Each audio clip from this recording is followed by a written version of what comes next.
Hello YouTube and welcome trainers. My name is Irvin, nice to meet you. First of all, I really want to give you all a massive shout out for the very positive responses on my last videos. So big thank you. It made me really happy that it resonated with the most of you, and I really have tried my best to read and reply to everyone's comments. So I am up to date with all of you and your thoughts and your wishes. I mean, really, you guys and ladies, mostly guys according to the YouTube stats, you are amazing. Well, I guess you really drive me to make this a career. I love you all and I love this community. This is the best. So some of you are still re-rolling and many of you have started already building your UMAs, and quite a few have already been able to consistently clear the URA scenario. However, I have also received a lot of responses. A large amount of people seem to be stuck or struggling or just not quite sure what to do during the training runs, and they just can't seem to ever complete a run. Well, so whether you have already gotten the Umamusume ending or seem to be struggling with B or above ratings, today I have prepared something very special for you. Welcome to the URA Finale Career Masterclass, how to raise the perfect UMA. Now, this is the first instance of the masterclass series of many to come. That means I plan to make one career video for every other career scenario in the future, as they all have slightly different mechanics that will change the way how you want to train your UMAs, as well as it also affects your support card choices. Because every successful career run really starts with a thought out support card deck, we are going to first talk about how to understand and choose support cards, and really just answering here the core question, which is what makes a support card a good support card and why should I or shouldn't I choose it for my UMA. Then we will talk about the training itself and what to do, what to look out for, which choices, what choices to make, and really understanding risk management. You will be making decisions based on a set of basic rules and your own intuition. And trust me, once you learn this, how this works, you will be training UMAs left and right without thinking too much about it. After that, we will go over the URA scenario specifically, why it's very unique and different from the other scenarios. Now, as the time of this recording, we only have the URA scenario. And lastly, I will show you an example career run so you get a hands-on experience. Alright, let's talk about support cards. People have been confused about what cards to choose and what are the things you really want out from a card, be it their effects, their skills that they give, the hints, or even maybe optimizing little nuances like maybe side events that will give you more energy, better resource management. Now, this in itself is kind of like a mini guide within this guide, and I will post this part also later on as a standalone video. Now, this part will help you to make decisions on your own without having to rely on tier lists that maybe you don't understand why certain cards are placed higher or lower. And really, I just want you to be equipped with the ability to gauge whether a card is good or not good for your own circumstances. And understanding this section here alone will set the foundation for everything that will come, as it dictates what you want to focus on during the training. Now, at the time of recording this, people have been playing this game for about a week almost. So really, why did everyone recommend, for example, rerolling for Super Creek or Fine Motion that much? What makes them really good? And maybe can I use X card too? Because I pulled that SSR from the gacha as well. Or maybe you will see an SR card. For some reason, the stats are overall better than the SSR, but why still people recommend that card over the other? And maybe vice versa. So these are the questions I want you to be able to answer yourself, and you will be able to do that after this video. Alright, here I am on my team section of the game. I want you to take a step back and understand how every UMA is rated. And there might be a misconception that a lot of stats means the better the rating is. So the way it will work is that the game will rate an UMA with, for example, only 1200 speed and 300 stamina higher than an UMA with 1000 speed and 600 stamina. So for example, let's take a look at my Gochi here. So she has kind of crack stats for being an URA UMA. We have about 850 speed, about 800 stamina, and over 700 power, which is insane. So in total, that accumulates to about 3024 in total stat. And Goldship has a rating of 9044. Right, now compare this to my El Condor Pasa, who has 1000 speed, 300 stamina, above 600 power, and a little bit of guts, and about 400 wit. That accumulates to about 2,803 stat points, which is much lower than my gold ship has. Now, because El Condor Pasa has a little bit more higher speed than my gold ship, the game will weigh that stat exponentially higher. Therefore, El Condor Pasa has a higher rating, even though lower in total stats. And now I want you to look at a second example, which is a little bit more extreme. So my Haru Urara here also looks very cracked, has almost max speed, so 1115 speed, above 700 power, and that accumulates to around 2891 stat points. And the overall rating for Haru Urara was 8173. Now let's take a look at my Sakura Bakshin O. She has 1200 max speed, and all of the other stats are basically lower than Haru Urara's. And yet that extra and 85 speed, even though all her stats are lower than Haru Urara's, she has a higher rating than her at 8322. And she was able to get the B+ rank, and Haru Urara was on the verge of getting a B+. Now, with knowing this, we know that we really would just want to focus on 2, maximum 3 core stats if your support card allow it, meaning being you don't want to spread your resources too thin, and that will allow you to hit those higher, exponentially higher numbers and therefore rating, and whereas speed will be the most important stat to raise. Hence, you want to click the speed button a lot more often, or any other button more often if you want to train that stat specifically. And that really leads us to the question, how can we click a certain stat button that we want to train more often? Now, the answer to that is quite simple and very intuitive. Well, by having a lot more speed cards in your deck. By having a lot more speed cards means that we will automatically bond with more speed supports during the training. And usually type cards have a tendency to show up on their respective training facility a little bit more often, about 18% that they are getting assigned to that button, which means when you have a higher bond with these cards, they will eventually trigger friendship training. And the friendship training happens when type card matches the facility that they are on. For example, speed on the speed training and stamina on the stamina training, under the condition that you have at least orange bar, so 80 or higher bond with them. So really raising a lot of bond with a lot of speed cards will help you level the training facility more because you're incentivized to click more on it. And concurrently, by clicking the respective facility trainings more often, you will raise more stat points on average due to higher facility level plus stat bonuses such as friendship bonus, for example, during friendship training. Now, the chances of these things happening are then in direct correlation to the amount of type cards of a certain type you have in your support card deck. That's the whole point. Now, with that being said, it's a very easy fix to get more speed stat by just choosing more speed cards. But now the question is what cards to bring. By the way, this does not only apply to speed cards, but every other type cards as well. To increase stats as much as possible, we really have multiple ways, 3 ways to do that. And I don't think anyone talks about this.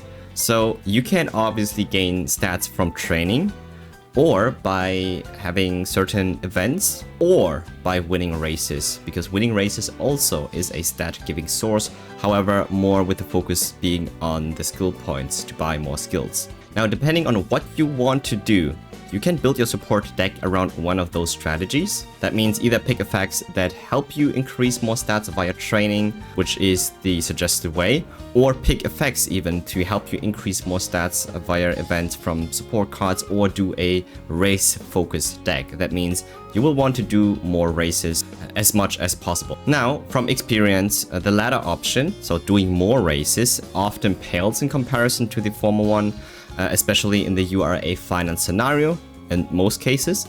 That can be different in other scenarios, by the way. But really, the URA Finale scenario focuses more on the core mechanics of the game, which is raising stats from training in the facilities. So the type buttons that you click when training.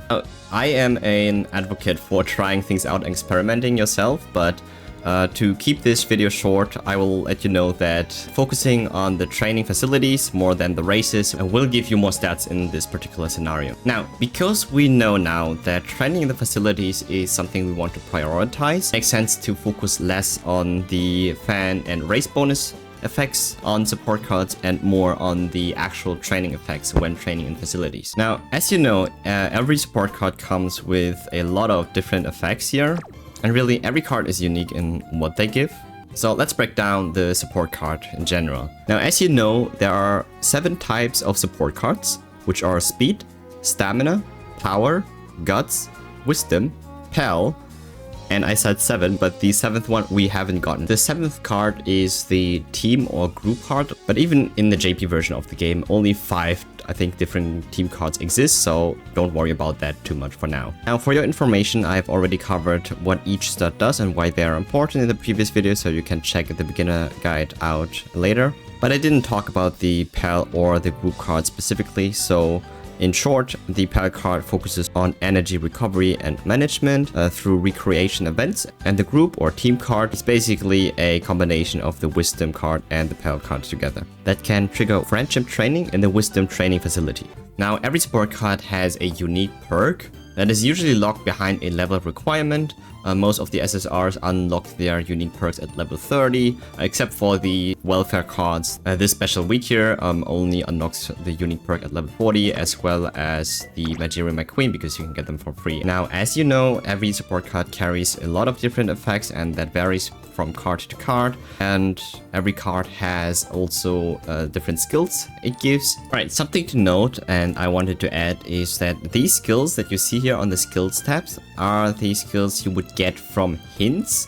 So these things are more random. It can also happen that you can get stat points instead of skills. It can also happen that you get skills multiple times, like twice a corner adept, that will increase the level of the skill and therefore reduce the pricing to get it. Then we also have the career events. This is everything that you can get by making choices. Sometimes you don't have to make any choices and the card will just give you skills. And sometimes it does require you to answer very specific things, just to keep that in mind. And then you have a little bit of a description if you want to read that.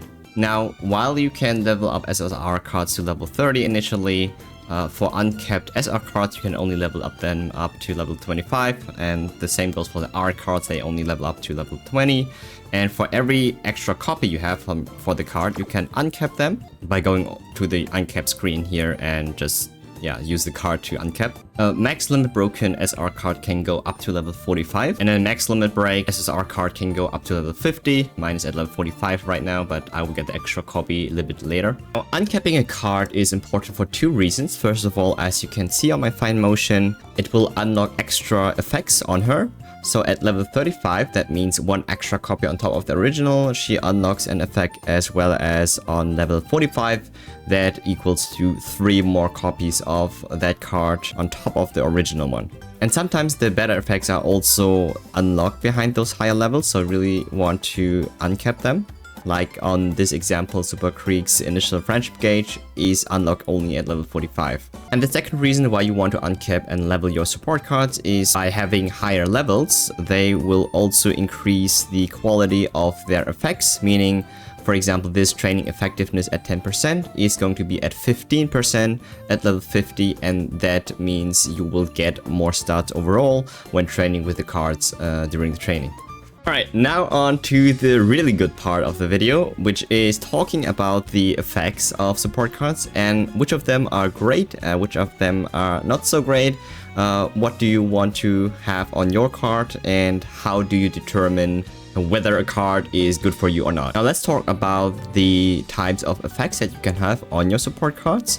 There is first of all friendship bonus, the specialty rate, the starting bond, the training effectiveness, the mood effect, the stat or skill point bonus on training, the initial stat or skill point bonus 1 time, and for wisdom types only, also wisdom training recovery up, for PAL types only, energy discount, failure rate down, event effect up, and the event recovery amount up. Then we have the very common racing themed effects, the race bonus and the fan count. And then we have the skill themed effects, the hint level bonus and the hint rate up.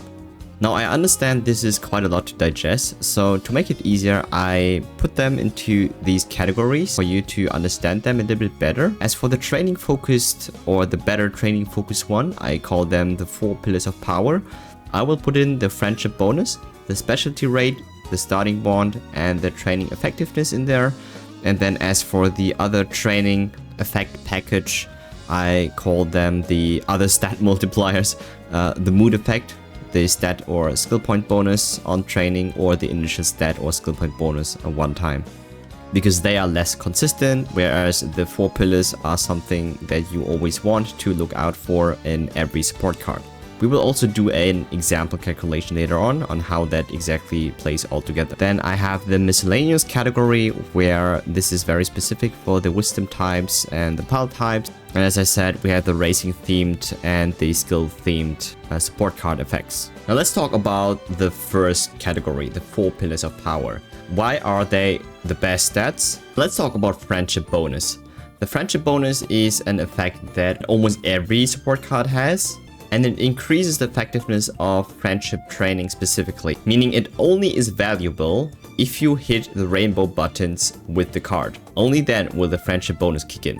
A friendship bonus of 30 or higher is considered above average. Now, then we have the specialty priority or the specialty rate, which, what the game says, increases the frequency at which the character participates in the preferred training type. And as I said earlier, the normal chance that a type card appears on their preferred facility is about 18%, and a higher specialty rate will add on to that. And the way the math works here is that you take the normal rate of 18% and you multiply it by the number that the special rate says. So in this case, it's 35. So 18% times 1.35, meaning there is a 24.3% chance that this Material McQueen lands on the stamina facility. Now, the specialty rate is in particular powerful in conjunction with the friendship bonus.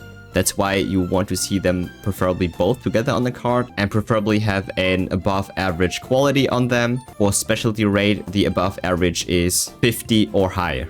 Now we have the important starting bond or initial friendship gauge, which increases initial friendship when beginning a career playthrough. This is important in order for you to max out or get to at least orange bar in bond as fast as possible, so you can start hitting those rainbow buttons. So with that being said, under the 4 pillars of power, there is the subcategory, I call them the holy triangle, which are specialty rate, starting bond, and the friendship bonus, because they work very well with each other as they all have the same goal in mind, meaning getting to max or high orange bond as fast as possible, and then assign the type card on their respective training facility with the specialty rate, so you can hit the rainbow buttons, so you can get increased stat bonuses, and that amplified by the friendship bonus. Now, as for training effectiveness or increased training, this is arguably the best effect on any card. It increases the effectiveness of training performed together. So no matter stat, no matter if it's a friendship training or just a regular training with the support card, as long as the support card hits the facility and you click on it, it will boost the training results by the given percentage. In this case, with fine motion, it will boost it by 10%. An above average training effectiveness would be 10% or higher. Now on to the less consistent stat multipliers, and with less consistent, I mean these effects vary by different circumstances. First, we have the mood effect, which amplifies the effect of mood when training together. So depending on what mood your Uma is during training, you can increase your training results by a whopping 20% if your mood is at great status, or even cutting your training results by 20% if you are in awful state. And a mood effect of 20%, for example, is multiplicative to the factor given by the mood effect. So let's say I have here a mood of good. It would increase the training result by 10%, and a mood effect of 20% will boost the final training results by 12%, so an additional plus 2%, because that's 20% of 10%.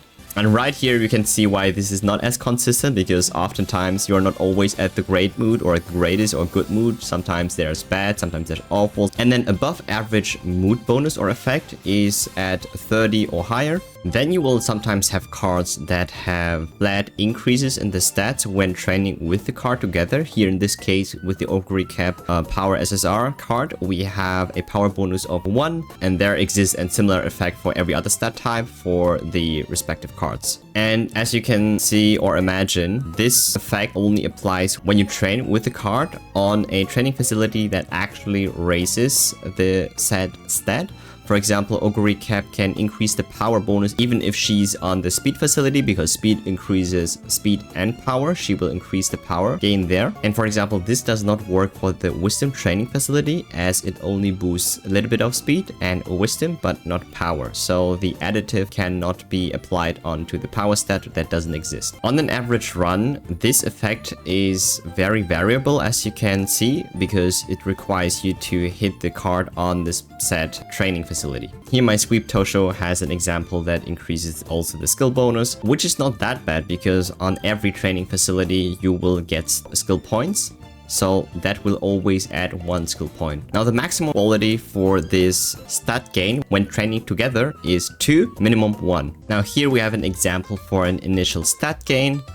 This Super Creek gives 25 stamina at the beginning of every career at level 30. And even though this one is a guaranteed stat increase for your Uma, I still put it under the lesser strong stat multipliers, because in total during the entirety of the run, the extra 25 stat in this case is less than what you would get from the percentage multipliers that we talked about earlier. So an above average initial stat bonus seems to be at about 30 or higher. Then we have the Wit or Wisdom Friendship Recovery Up that increases the energy by the number from the Wit Friendship training, so the rainbow button when on the Wisdom training. The lowest is 2, the maximum is 5. Now onto the effects that only PAL types have.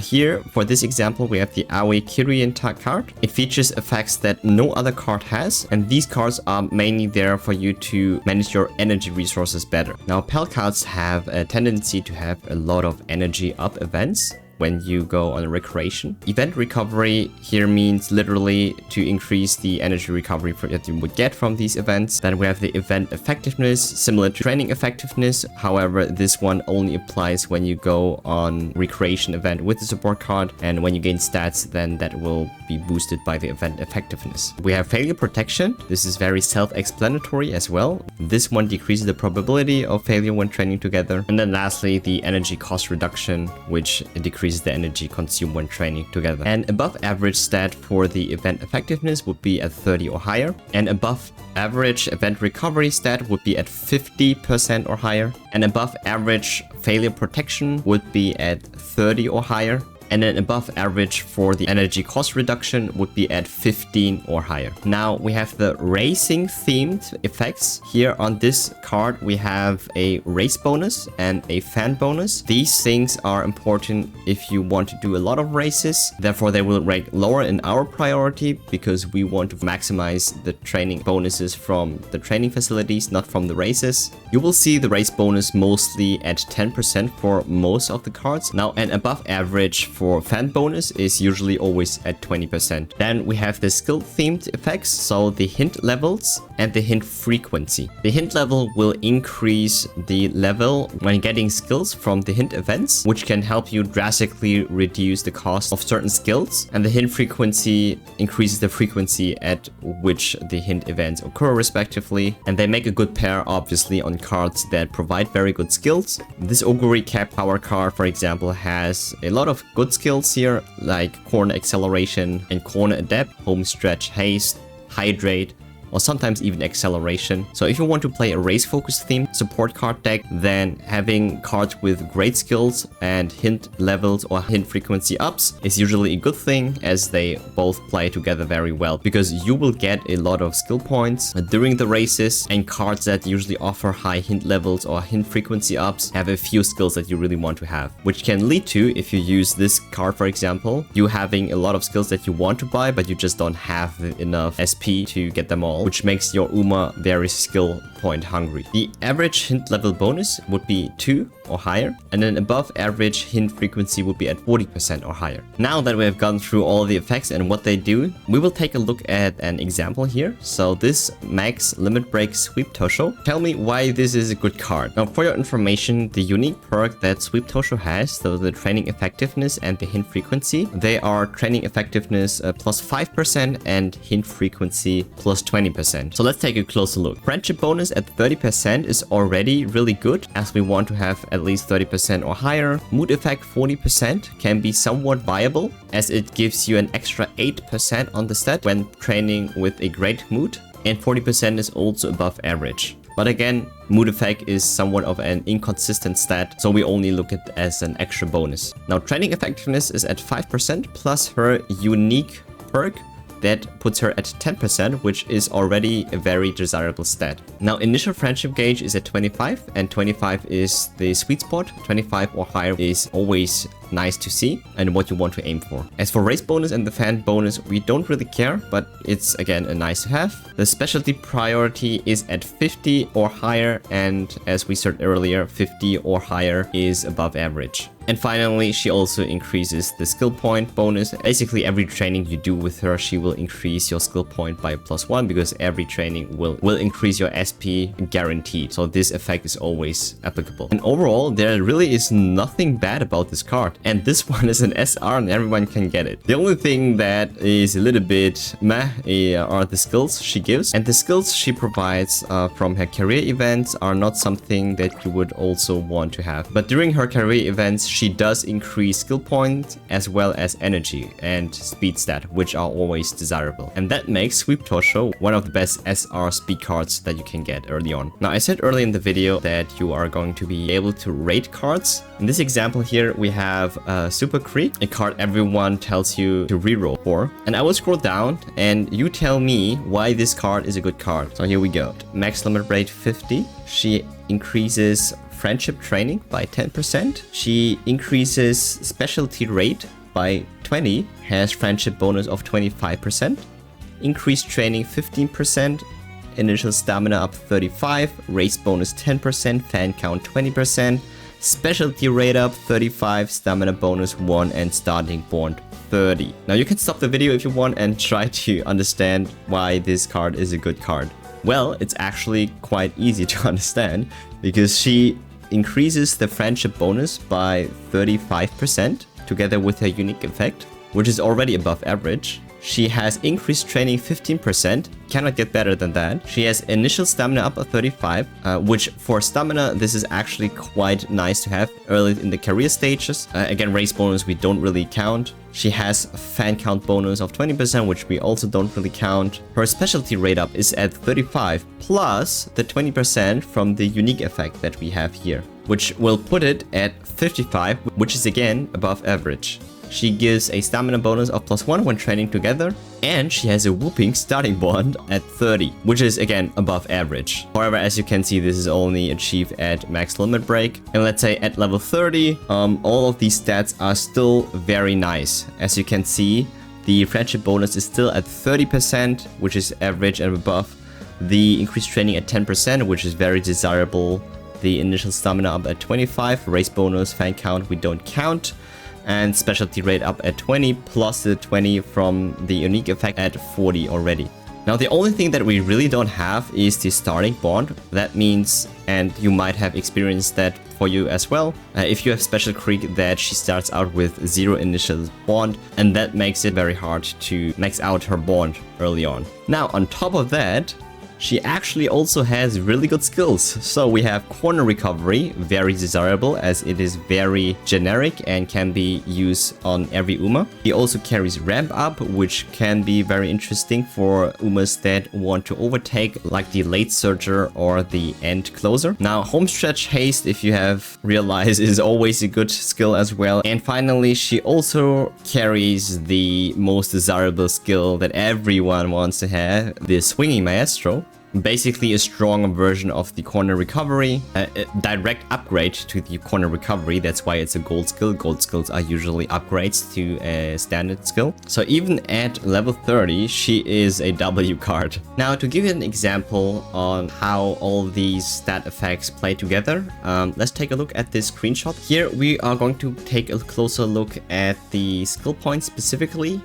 The Sweep Tosho, as we talked about earlier, increases the skill point bonus of 1. The speed training facility at level 1, it gives 10 speed, plus 5 power, and plus 2 skill points. Later on, we will get an update where the stats are being buffed, but that we will disregard for now. So all you need to know that the base value is only plus 2 for this skill point. So with Sweep Tosho's plus 1 skill point, it would be sitting at 3, but why is it 4? So on the base value, added 1, which will bring the stat gain to plus 3, we have to multiply it with the training effectiveness that we gather from all these cards. So if you remember, my Sweep Tosho at max limit break gives 10% training effectiveness on every stat, including skill point. And we don't activate any friendship training here, so we can disregard the friendship bonuses. Sweep Tosho also gives mood effect 40%. And since we have a mood of good, which will increase our stats overall at another 10%, the mood effect at 40% will add us an extra 4% in training stat on top of the 10% that the mood bonus will give us. And then we have Daiwa Scarlet, who also gives us a mood effect of plus 30%, which will bring the total mood stat gain to 17%. And that's about it for Daiwa Scarlet. And now with Fine Motion, she's at level 30. She gives training effectiveness 10%, and that's also about all we get from the Fine Motion. And if we calculate that all together, we get a stat of more than 4. Rounded down, that gives us exactly 4 skill points like in the picture. And you can basically do that for every stat, but you don't have to. It's just for demonstration purposes, so you have at least seen it once. I know this was quite a lot, and there's still so much more to cover about support cards, specifically the skills section, but that is going to be reserved for another video. Now, I hope I could help you understand support cards a little bit better, so you have a better understanding on what support cards to choose for your Uma. Hey, last words from me post-editing. I know this video has been quite long, so I mentioned it in the beginning of the video that this part is only going to be the first part. I already have pre-recorded the other modules, so it's just a matter of time and me editing all this stuff. But for now, if you have come this far, I really have to congratulate you for your attention. Thank you so much if you are still listening until this point. More content to come. Besides this masterclass, there's also so much other stuff that I want to feature. So if you want to support me, maybe leave a like, a comment, sub, and I will see you next time. Bye bye.